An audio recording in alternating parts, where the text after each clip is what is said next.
Hi everyone, welcome back to Blooming Flower Farm. If you've been following along, you already know that it hasn't been all sunshine and roses. From my trial year to my first year in business, and even a love story gone wrong, it's been quite the adventure. But today I'm ready to take you into the next chapter, years 3 and 4, where the stakes got higher, the farm got bigger, and the challenges got wilder, literally. From building greenhouses, a flower cooler, to doubling my sales, introducing houseplants and microgreens, and even planting 10,000 bulbs in 2 new gardens. Oh, and did I mention wild animal attacks and rats? Yep, we'll get into that too. So grab a cup of tea, sit back, and let's dive into the highs, the lows, and everything in between of Blooming Flower Farm growing years.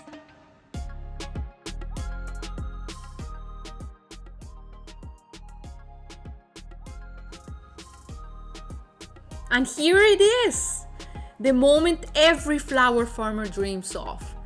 This transport truck is carrying a precious cargo of 2,500 new plants, each one a future bloom waiting to brighten our farm. This delivery isn't just a truckload of greenery.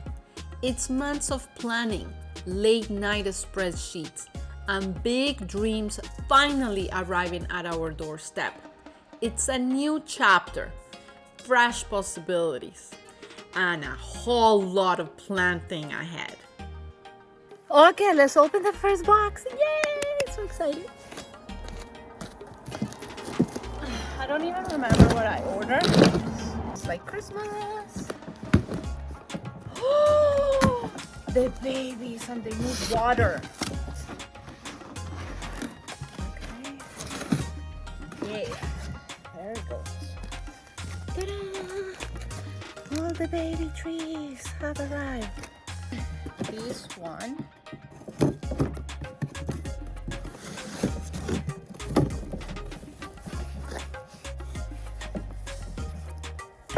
What do we have in here? So we have something called Emerocallis, born in California. They look like little tubers. It almost reminds me of the ranunculus. This is Heliopsis fire twister. Oh, wow! Like, wow! Amazing. These look fake. A ball of beauty, peony.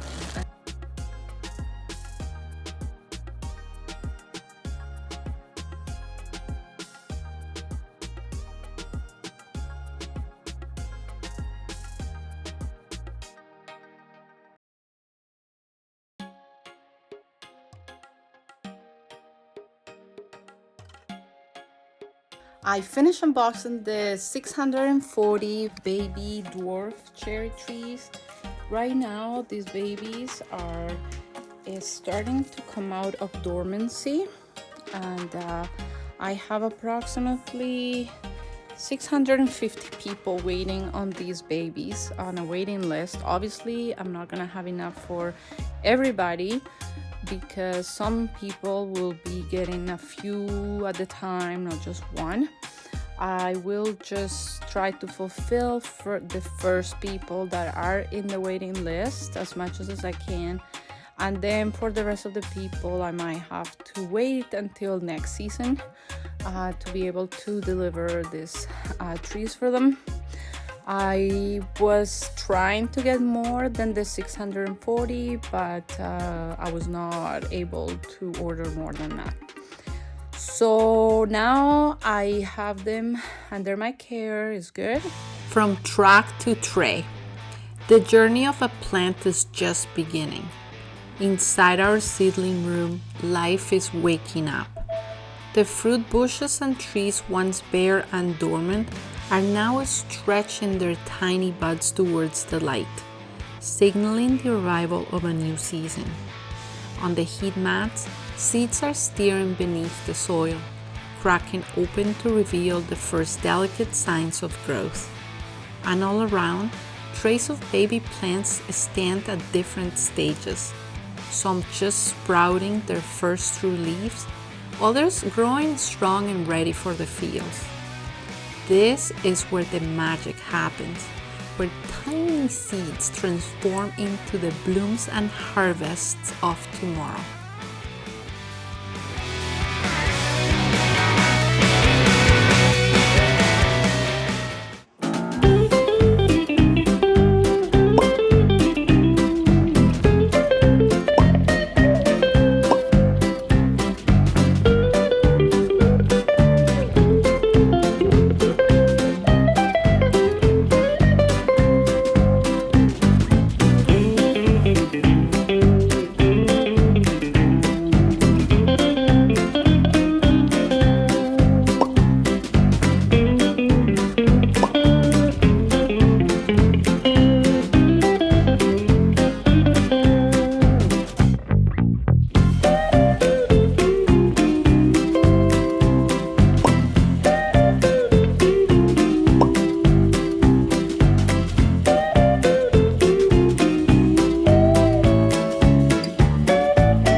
As the snow melted away, so did the quiet of winter.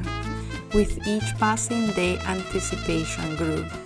First green shoots, then bursts of color as tulips and daffodils emerged. The farm came alive, and so did our bouquets. With fresh flowers in hand, we set out to small events across the city, offering not just blooms, but also fruit plants and our crowd favorite, bubble tea, smoothies, and hot chocolate.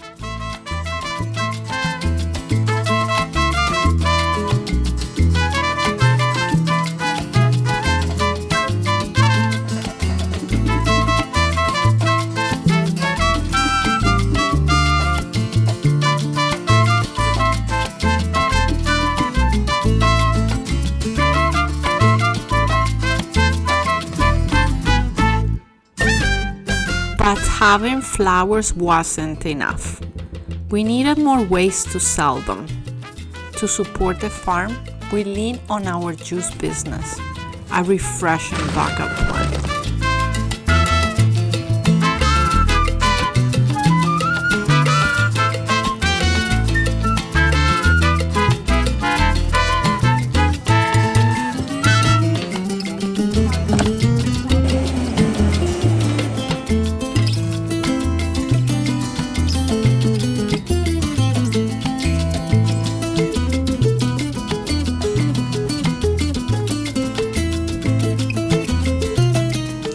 Then a new opportunity arose, a flower stand at the Berries Farmers Market, only 30 minutes drive north from the farm. After 34 years, a veteran flower farmer retired, leaving a space we stepped into.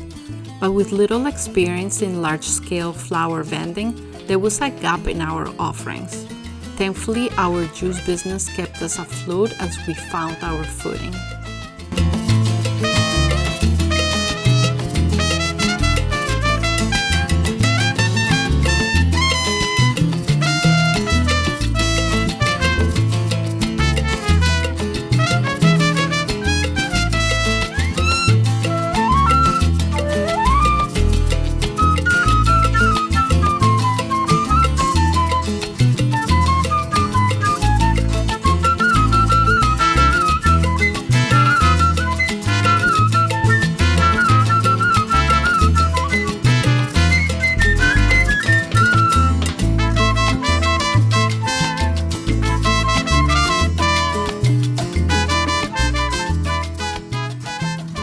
As tulip and daffodil season faded, others took center stage, bringing fresh waves of color and fragrance.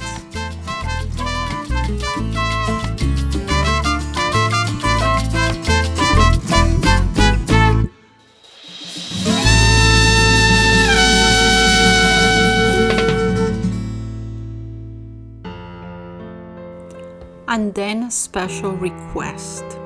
Our first funeral arrangement. It was an order unlike any order, for a child whose spirit was inspired by Wolverine. A humbling moment, reminding us that flowers aren't just beautiful, they hold deep meaning, telling stories of love, loss, and remembrance.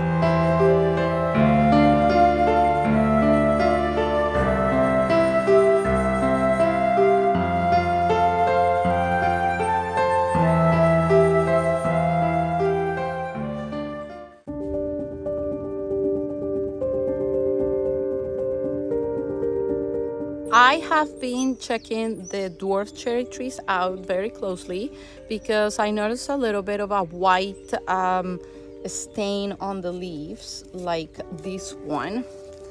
And at first I was thinking that perhaps this is due to the transition of the growing room into the sun. But then after a little bit of paying attention, the new growth of the leaves are also coming out white, and it doesn't make sense because these trees are already hardened off, ready to be in the full sun, and there is no reason why the new growth should be getting white as well. So at that point I thought that perhaps there is a fungus in the trees that is affecting them. So I literally just dissolve a big tablespoon for a gallon of water, or you can do a teaspoon for a liter of water. This is the result. This is the next day. There is a little bit of white in them still, but most of the white leaves went away. So in my understanding, I think this is powdery mildew. And this is a very inexpensive remedy for it. I don't think it's necessary to get any expensive sprays. This is totally normal to new trees or plants that you bring into your garden, and is caused by the fluctuation of the weather. So as we've been having a lot of up and down in the weather, 30 degrees, then dark, cold at night, or maybe 24 degrees and then 4 degrees. This fluctuation is a perfect ground for this type of fungus. So it is not a big deal. It will not kill your tree. Sometimes these things dissolve on their own, but as these trees are so young, the less stress you give them, the more they will concentrate in developing their roots and establishing, rather than having to fight any type of disease or fungus like this. So this one, for example, I let it dry yesterday, and when I saw that there's still spots on them, I just simply re-washed it. And in the morning I woke up and this tree looks absolutely green and perfect and happy. This is my second year at the farmers markets selling flowers, and I have been selling flowers special request. Everything that I'm going to show you has been learning from reading books, going on YouTube, looking at lots of videos, and little by little I have been finding my own experiences. Today is 30 degrees. It's not the ideal time to be working in the field, but unfortunately I have so much to do that I cannot not work the field. So it's going to be one of those fun days to work in the field, jump in the pool, go back in the field and just try my best. I'm going to say that this year has been a lot of success. I've been bringing a lot of flowers to the market, but one of the hardest things to do is to time the flowers at the time that you want them and you need them. As a home gardener, you put your flowers in, you don't have the pressure to have them at certain times and the amount. You can just plant them. If they grow, good. If they don't grow, oh well. But when you are selling commercially and you are committed to bringing to the market, it's a different story. I am doing 2 farmers markets, one in Innisfield, which is approximately 20-minute drive from me, and then another one in Barrie, which is about 30 minutes drive. Both markets are great. A lot of people that are buying the flowers are people that keep coming back for more. So I'm seeing a lot of regular customers, and I know that these people are coming back because they are happy with the flowers, they're lasting a long time, and they just love flowers. Not everybody will buy flowers at the market. Some people don't believe on buying flowers that are going to be done in a week or 2, or sometimes they last 3 weeks depending on the flower. But some people do. There is a lot of people at the market that will tell you right in your face, I don't want to buy these flowers, they're gonna die or whatever.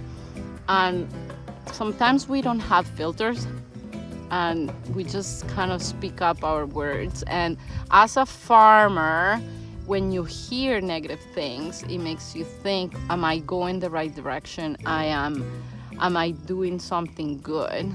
So it's always easy to lose your motivation to be a farmer, especially because it is not an easy job to do. But if I love what I'm doing, then it is not hard. Like, I love being outside, I love working, I like the physical work, it keeps me in shape, and the heat doesn't bother me too much. My background is Colombian and I am used to this kind of heat. Even though I am from Bogota, Colombia, which it doesn't get as hot as our summers ever.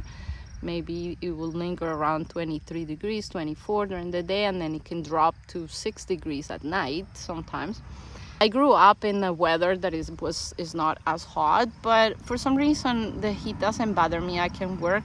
Of course I'm sweating, but how can I not when you're growing beautiful flowers?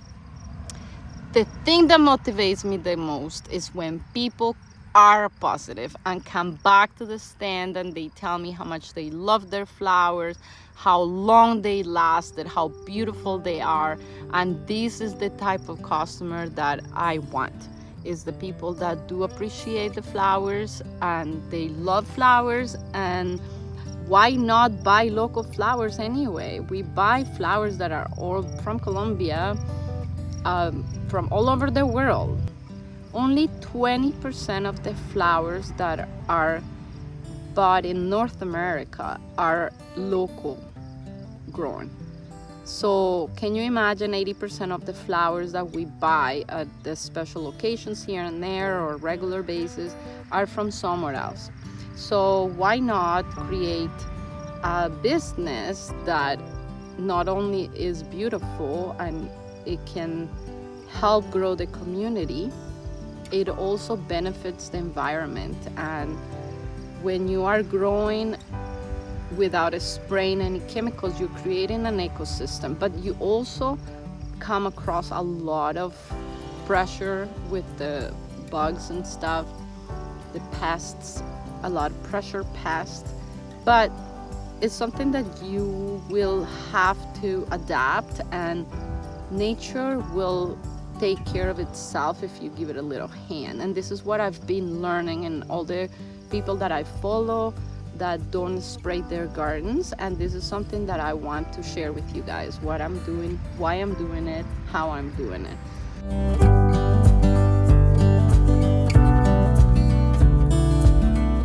It started with empty fields, bare soil holding nothing but the promise of what could be.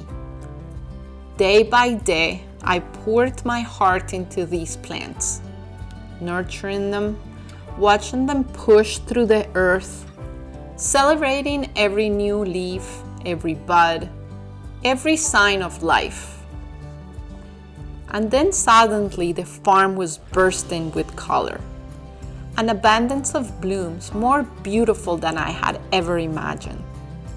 It was the most connected I had ever felt to a season, to the land, to the quiet magic of watching something grow under my care. But in Canada, all this magic doesn't stay all year round.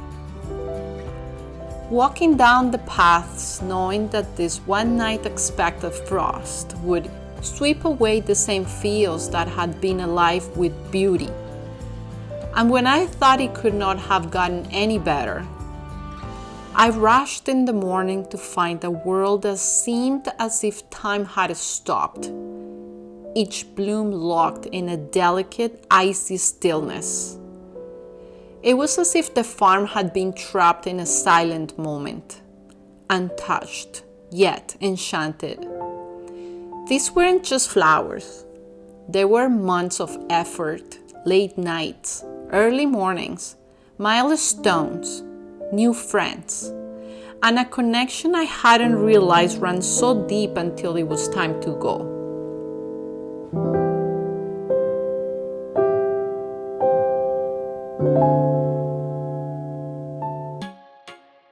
As the farmers' markets come to an end and the frost takes over, our job is far from done. This is where the real preparation begins. The beds need to be prepped, the garden needs to be cleaned up. As one cycle ends, another one begins. Not only we have to clean the farm, but now the fall order arrives. With 5,000 tulips, 1,500 daffodils, and 1,300 allium plants, all which need to be planted. Oh, and let's not forget about the garlic. Also, we need to pick up all of the dahlia tubers to be stored away for the winter. It's incredible to see how many things happen in just a few months. Even though my job is challenging, I enjoy it very much. And every year that I learn the new experiences, I cannot wait for the next season to start. They're so good. A little sour at the end, but still really sweet. The house plants are so pretty.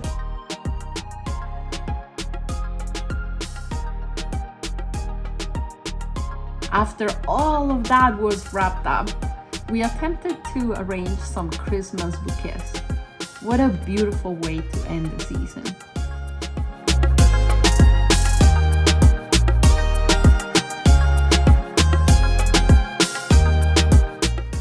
After so many months of hard work, we took a mini vacation to Niagara Falls.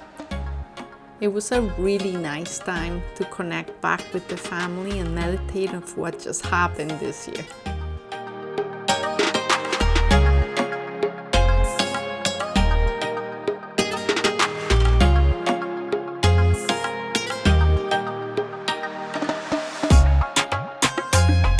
In the next episode, I'm gonna walk you through 2024, where we built greenhouses, a flower cooler, a farm stand, we got a tractor, and so much more. If you enjoyed this video, make sure that you give it a thumbs up. And if you're new here, welcome. Thank you for watching all the way through. Don't forget to subscribe. We'll see you next time. Ciao. Up the part that is the most sorry, I got sweat coming in my eyes and making me stinging. I lost my concentration. That is not a good bug. It's probably a grasshopper, but I am not going to even get near because if it jumps on me, I will freak. Also, stop looking at yourself in the mirror. You are a very handsome boy. Don't you worry. Oh, these are so beautiful!